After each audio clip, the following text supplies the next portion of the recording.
All right, and moving on, US President Donald Trump's social media post prohibiting Israel from attacking Lebanon. It reportedly left Prime Minister Benjamin Netanyahu stunned, prompting Israeli officials to seek clarification from the White House. Now, according to a report by Axios, Netanyahu and his advisors were taken aback by Trump's Truth Social post, which contradicted the official text of the ceasefire agreement between Israel and Lebanon. Well, the text of the deal reads that Israel and Lebanon would hold direct talks to produce peace, ending 6 weeks of fighting between Israel and Iran-backed armed group Hezbollah. The report further said that Trump's post gave an impression that he was issuing an order that Israel had no choice but to comply, something which is unthinkable under other U.S. administrations.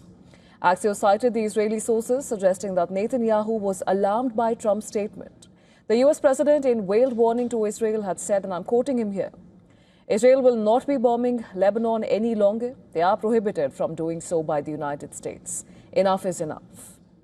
In the meantime, Lebanese President Joseph Aoun said that a ceasefire agreed to by his country should be transformed into permanent agreements without elaborating whether he was referring to a prospective peace deal with Israel. Aoun's televised address was his first speech since the truce, as he thanked U.S. President Donald Trump and regional countries for helping secure the ceasefire. Listen to this. Now, we all stand before a new phase. The transition from working towards a ceasefire to working towards permanent agreements that preserve the rights of our people, the unity of our land, and the sovereignty of our nation. Well, Joseph Aoun's statement comes as Iran-backed Hezbollah opposed direct talks with Israel and its lawmakers, criticizing the government for agreeing to hold such negotiations.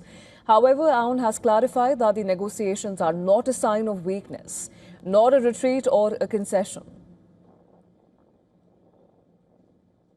I tell you frankly and confidently, these negotiations are not a sign of weakness, nor a retreat, nor a concession. Rather, they are a decision stemming from the strength of our belief in our right and our concern for our people. Lebanon was drawn into the West Asia conflict on March 2nd, with Iran-backed Hezbollah attacked Israel to avenge the death of Iranian Supreme Leader Ali Khamenei. Israel responded by firing waves of strikes on Lebanon and launching a ground offensive, killing nearly 2,300 people and displacing more than 1 million.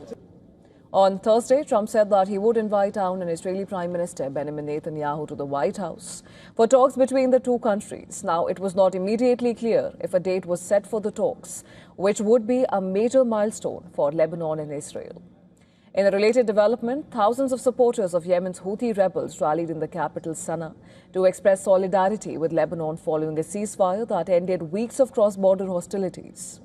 Demonstrators gathered in large numbers in the central square, waving Yemeni, Palestinian, Iranian, Lebanese and Iraqi flags and chanting slogans against the US and Israel.